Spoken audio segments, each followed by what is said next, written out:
بسم اللہ الرحمن الرحیم حامداً و مصلیاً اما بعد۔ ناظرین السلام علیکم ورحمۃ اللہ وبرکاتہ۔ حدیث نمبر 3389۔ عروہ بن زبیر کہتے ہیں کہ انہوں نے حضرت نبی صلی اللہ علیہ وسلم کی بیوی حضرت عائشہ سے پوچھا کہ حتی اذا استیأس الرسل وظنوا انہم قد کذبوا، تشدید کے ساتھ کذبوا ہے، تو یہ کذبوا ہے کہ کذبوا ہے؟ یہاں تک کہ جب انبیاء نا امید ہو گئے اور انہیں خیال گزرنے لگا کہ انہیں جھٹلا دیا گیا تو اللہ کی مدد پہنچی، تو انہوں نے کہا کہ یہ تشدید کے ساتھ ہے۔ یعنی حضرت عائشہ رضی اللہ عنہا سے پوچھنے کا مطلب یہ تھا کہ یہ کذبوا ہے کہ کذبوا ہے، دونوں میں معنی کا فرق ہو جائے گا۔ کہتے ہیں کہ تشدید کے ساتھ ہے، اور مطلب یہ ہے کہ ان کی قوم نے انہیں جھٹلایا تھا۔ میں نے عرض کیا کہ پھر معنی کیسے بنیں گے؟ پیغمبروں کو تو یقین تھا ہی کہ ان کی قوم انہیں جھٹلا رہی ہے، پھر قرآن میں لفظ ظنّا گمان اور خیال کے معنی میں استعمال کیوں کیا گیا؟ حضرت عائشہ نے کہا اے چھوٹے سے عروہ، یہاں عروہ انہی کو عریہ کہا گیا، ان کے بھانجے تھے، پیار سے یہ لفظ بولا جاتا ہے۔ بے شک ان کو تو یقین تھا، میں نے کہا تو شاید اس آیت میں بغیر تشدید کے کذبوا ہوگا، یعنی پیغمبر یہ سمجھے کہ اللہ نے جو ان کی مدد کا وعدہ کیا تھا وہ غلط تھا۔ عائشہ نے کہا معاذ اللہ، انبیاء اپنے رب کے ساتھ بھلا ایسا گمان کیسے کر سکتے ہیں؟ عائشہ نے کہا مراد یہ ہے کہ پیغمبروں کے تابع دار لوگ جو اپنے مالک پر ایمان لائے تھے اور پیغمبروں کی تصدیق کی تھی، ان پر جب مدت تک اللہ کی آزمائش رہی اور مدد آنے میں دیر ہوئی اور پیغمبر لوگ اپنی قوم کے جھٹلانے والوں سے نا امید ہو گئے، سمجھے کہ اب وہ ایمان نہیں لائیں گے، اور انہوں نے یہ گمان کیا کہ جو لوگ ان کے تابع دار بنے ہیں وہ بھی ان کو جھٹلانے لگیں گے، اس وقت اللہ کی مدد آئی۔ امام بخاری رحمہ اللہ کہتے ہیں کہ استیأسو استفعلوا کے وزن پر ہے، جو یئستو سے نکلا ہے، اور اس کے بعد میں یہاں ہے لا تیأسوا من روح اللہ، اللہ سے امید رکھو، نہ امید نہ ہو، اس کی رحمت سے مایوس نہ ہو۔ حدیث نمبر 3390۔ ابن عمر نبی صلی اللہ علیہ وسلم سے روایت کرتے ہیں، آپ نے کہا تھا کریم بن کریم بن کریم بن کریم، یوسف بن یعقوب بن اسحاق بن ابراہیم علیہ السلام۔ ان جملہ روایات میں کسی نہ کسی سلسلے سے یوسف علیہ السلام کا ذکر خیر آیا ہے، اس لیے ان کو اس باب کے مسائل میں بیان کیا گیا۔ باب قول اللہ عز وجل وَأَيُّوبَ إِذْ نَادَى رَبَّهُ أَنِّي مَسَّنِيَ الضُّرُّ وَأَنْتَ أَرْحَمُ الرَّاحِمِينَ، اللہ کے اس فرمان کا بیان، اور ایوب کو یاد کرو جب اس نے اپنے رب کو پکارا کہ مجھے بیماری نے آ گھیرا ہے اور تو ارحم الراحمین ہے۔ اور پھر یہاں آگے ہے ارکس اور ادرب، ارکس کے معنی ادرب تو مار، یرکدون یادون کے معنی میں ہے یعنی وہ دوڑتے ہیں۔ حدیث نمبر 3391۔ ابو ہریرہ رضی اللہ عنہ نبی صلی اللہ علیہ وسلم سے روایت کرتے ہیں، آپ نے فرمایا ایوب علیہ السلام ننگے غسل کر رہے تھے کہ سونے کی ٹڈیاں ان پر گرنے لگیں، وہ ان کو اپنے کپڑے میں جمع کرنے لگے۔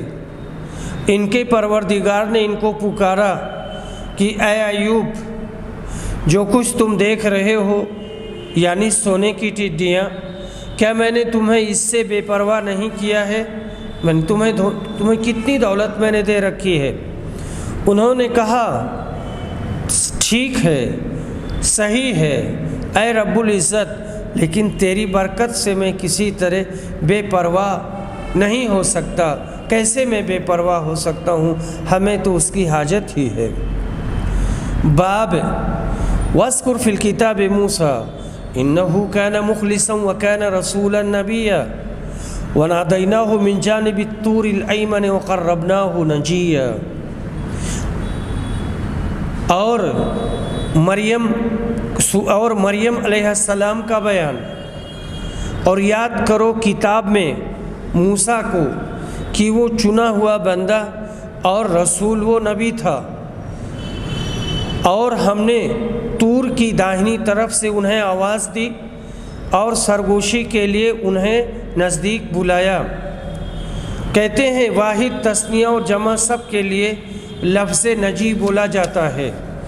سورہ یوسف میں ہے خلصو نجیہ، اکیلے میں جا کر مشورہ کرنے لگے۔ اگر نجی کا لفظ مفرد کے لیے استعمال ہوا ہو تو اس کی جمع انجیتن آئے گی۔ سورہ مجادلہ میں لفظ یتناجون بھی اسی سے نکلا ہے۔ تلقفو کے معنی نگل جاتا ہے۔ اوپر جو میں نے باب میں پڑھا ہے تو میں نے مریم کے احوال کے بارے میں کہہ دیا تھا، یہ سورہ مریم ہے، اور سورہ مریم میں موسیٰ علیہ السلام کا ذکر آیا ہے۔ اسرائیلی پیغمبروں میں حضرت موسیٰ علیہ السلام جلیل القدر صاحب شریعت نبی ہیں۔ ان کے ذکر خیر میں قرآن کی بیشتر آیات نازل ہوئی ہیں۔ ان کی پیدائش اور بعد کی پوری زندگی قدرت الہی کا بہترین نمونہ ہے۔ وقت کی ایک جابر حکومت سے ٹکر لینا بلکہ اس کا تختہ الٹ دینا یہ حضرت موسیٰ کا وہ کارنامہ ہے جو رہتی دنیا تک یاد رہے گا۔ اللہ پاک نے ان پر اپنی مقدس کتاب تورات نازل فرمائی۔ حدیث نمبر 3392۔ عروہ کہتے ہیں کہ میں نے حضرت عائشہ سے پوچھا، پھر نبی صلی اللہ علیہ وسلم غار حرا سے ام المومنین حضرت خدیجہ کے پاس لوٹ کر آئے تو آپ کا دل دھڑک رہا تھا۔ حضرت خدیجہ آپ کو ورقہ بن نوفل کے پاس لے گئیں۔ وہ نصرانی ہو گئے تھے اور انجیل کو عربی میں پڑھتے تھے۔ ورقہ نے پوچھا کہ آپ کیا دیکھتے ہیں؟ آپ نے انہیں بتایا تو انہوں نے کہا کہ یہی وہ ہیں ناموس، یہی ہیں وہ ناموس جنہیں اللہ تعالیٰ نے موسیٰ کے پاس بھیجا تھا، اور اگر میں تمہارے زمانے تک زندہ رہا تو میں تمہاری پوری مدد کروں گا۔ ناموس محرم راز کو کہتے ہیں، جو ایسے راز سے بھی آگاہ ہو جو آدمی دوسروں سے چھپائے۔ باب قول اللہ عز وجل، اللہ کے اس فرمان کا بیان، وَهَلْ أَتَاكَ حَدِيثُ مُوسَىٰ إِذْ رَأَىٰ نَارًا، اے نبی تم نے موسیٰ کا قصہ سنا ہے جب انہوں نے آگ دیکھی؟ اور اس میں آگے چل کر کے ہے بالوادی المقدس طویٰ، اور پھر آنستو کا معنی میں نے اسے دیکھا یا میں نے آگ دیکھی۔ تم یہاں ٹھہرو، میں اس میں سے ایک چنگاری تمہارے لیے لاتا ہوں یا تمہارے پاس لے آؤں۔ ابن عباس نے کہا مقدس کا معنی مبارک۔ طویٰ اس وادی کا نام تھا جہاں اللہ نے حضرت موسیٰ سے کلام کیا تھا۔ سیرتہا پہلی حالت پر، نوحا پریزگاری، بے ملکینہ اپنے اختیار سے، ہوا بدبخت ہوا، فارغہ موسیٰ کے سوا اور کوئی خیال دل میں نہ رہا، ردآ فریاد رس یا مددگار، یبتشو یہ بے ضم تا یبتشو اور یبتشو دونوں طرح سے اس کو پڑھا گیا ہے، یعنی یبتشو یہ نصرہ سے آئے گا، یبتشو ضربہ سے آئے گا۔ یعتمیرون مشورہ کر رہے ہیں لوگ، رد کے معنی مددگار کے ہوتے ہیں۔ بولا جاتا ہے قد اردأتہ علی صنعتہ، اس کے کام میں میں نے پوری طرح سے مدد کی۔ جزوہ لکڑی کا ایک موٹا ٹکڑا جس سے آگ کا شعلہ نہ نکلے، صرف اس کے منہ پر آگ روشن ہو۔ سنشد عضدک، تیری مدد کریں گے۔ جب تو کسی چیز کو زور دے گویا تو نے اس کو عضد بازو دیا۔ اور یہ سب تفسیریں عبداللہ بن عباس سے منقول ہیں۔ اوروں نے کہا عقدہ کا معنی ہے زبان سے کوئی حرف یہاں تک کہ تا یا فا بھی نہ نکل سکے۔ ازری پیٹھ، فیسحتکم، تم کو ہلاک کرے۔ مثلا امثل کی مؤنث ہے، تمہارا دین خراب کرنا چاہتے ہیں۔ عرب کے لوگ کہتے ہیں خذ المثل خذ الامثل، یعنی اچھی ورزش، اچھا طریقہ سنبھال۔ ثم تو صفا، قطار باندھ کر آؤ۔ عرب کہتے ہیں آج تو صف میں گیا یا نہیں، یعنی آج تم نماز کے لیے گئے کہ نہیں۔ فاوجس، موسیٰ کا دل دھڑکنے لگا۔ خیفہ کی اصل خوفہ تھی، واو کو بوجہ کسرہ کسرہ ما قبل کے یا سے بدل دیا گیا، تو یہاں پر خوفہ کے بجائے خوفہ ہوگا۔ اور اس کے بعد میں فی جزوء النخل، یعنی علی جزوء النخل۔ خطبک یعنی تیرا حال۔ مساس مصدر ماسہو مساسن ہے، لا مساس، تجھ کو کوئی نہ چھوئے، نہ تو کسی کو چھوئے۔ لننسفن، ہم اس کو راہ کے دریا میں اڑا دیں گے۔ لا تزہا زہا سے ہے، یعنی گرمی۔ قصی، اس کے پیچھے پیچھے چلی جا۔ کبھی قصہ کا معنی کہنا اور بیان کرنا بھی آتا ہے۔ سورہ یوسف میں اسی سے نحن نقص علیک ہے۔ لفظ ان جنوب اور ان جناب اور ان اجتناب سب کا معنی ایک ہے، یعنی دور سے۔ مجاہد نے کہا علی قدر، وعدے پر، علی قدر، وعدے پر۔ لا تنیہ، سستی نہ کرو۔ مکانن سوا، ان کے درمیان آدھوں آدھ پر۔ یبسا، خشک۔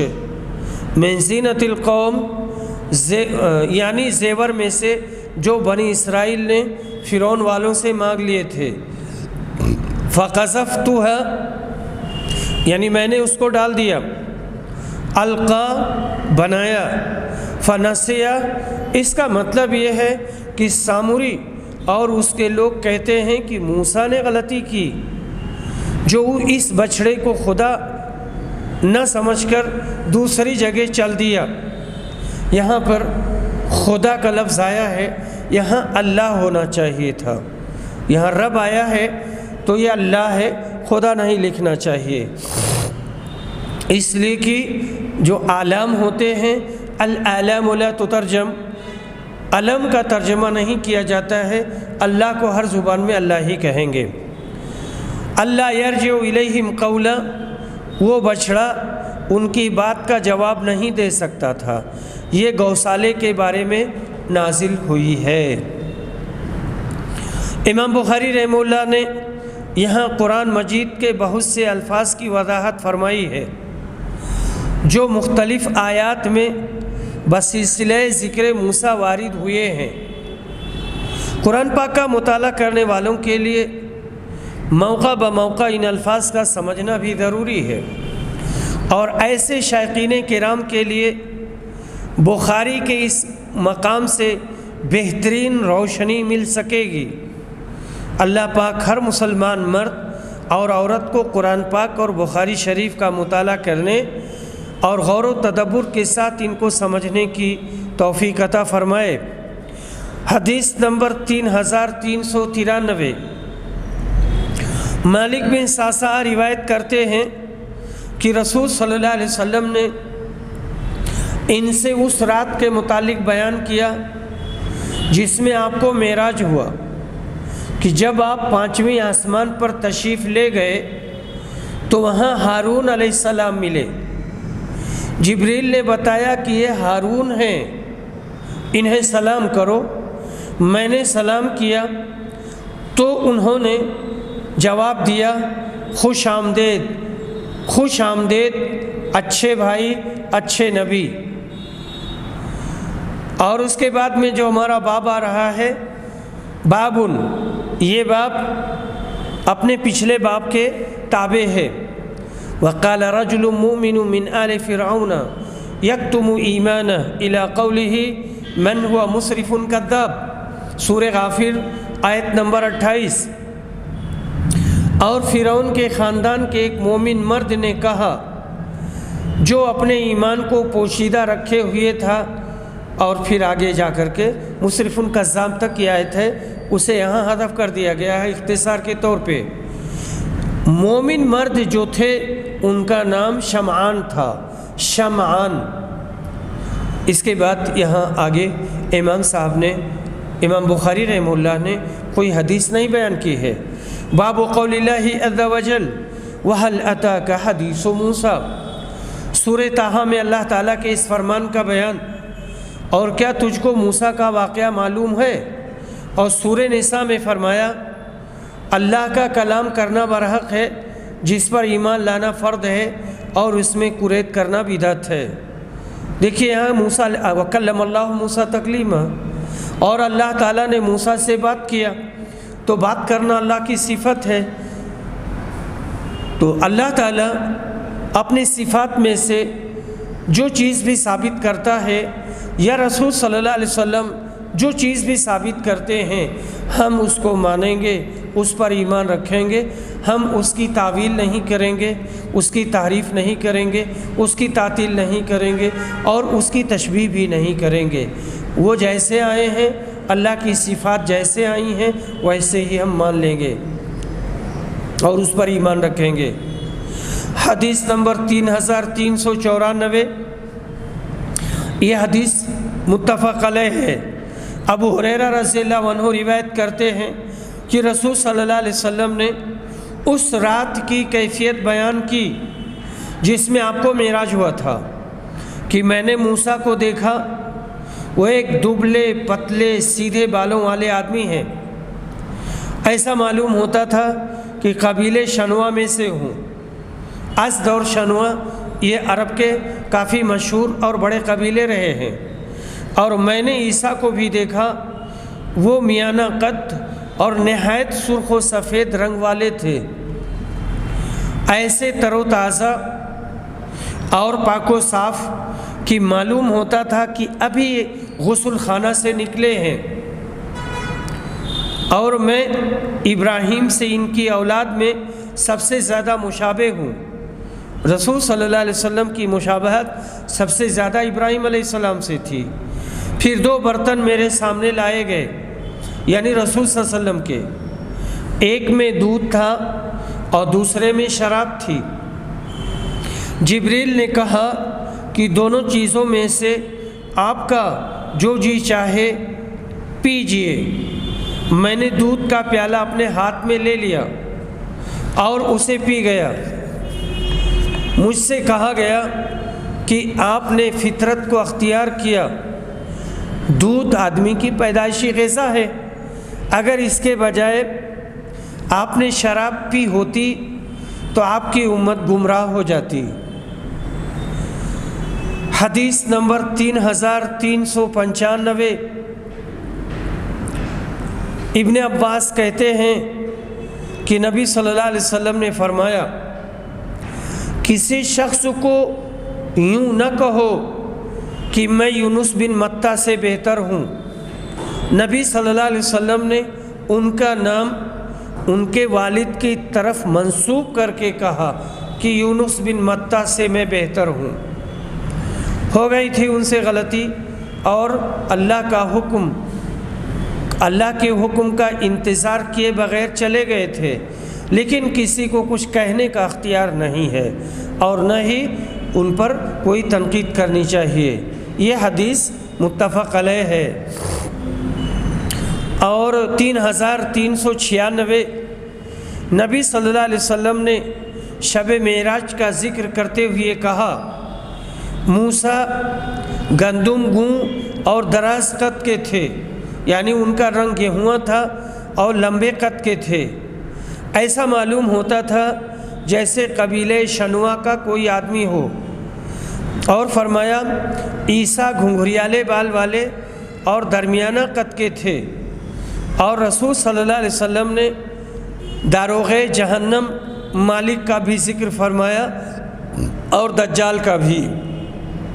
حدیث نمبر 3397 ابن عباس روایت کرتے ہیں کہ جب نبی صلی اللہ علیہ وسلم مدینہ تشریف لائے تو وہاں کے لوگ ایک دن یعنی عاشورہ کے دن روزہ رکھتے تھے۔ جب یہاں آئے تو دیکھا کہ 10 محرم کو لوگ روزہ رکھتے ہیں اور وہ سب یہودی تھے۔ ان لوگوں نے بتایا کہ یہ بڑی عظمت والا دن ہے، اسی دن اللہ تعالیٰ نے موسیٰ علیہ السلام کو نجات دی تھی اور آل فرعون کو غرق کیا تھا اور سمندر میں ڈبو دیا تھا۔ اس کے شکر میں موسیٰ نے اس دن کا روزہ رکھا تھا۔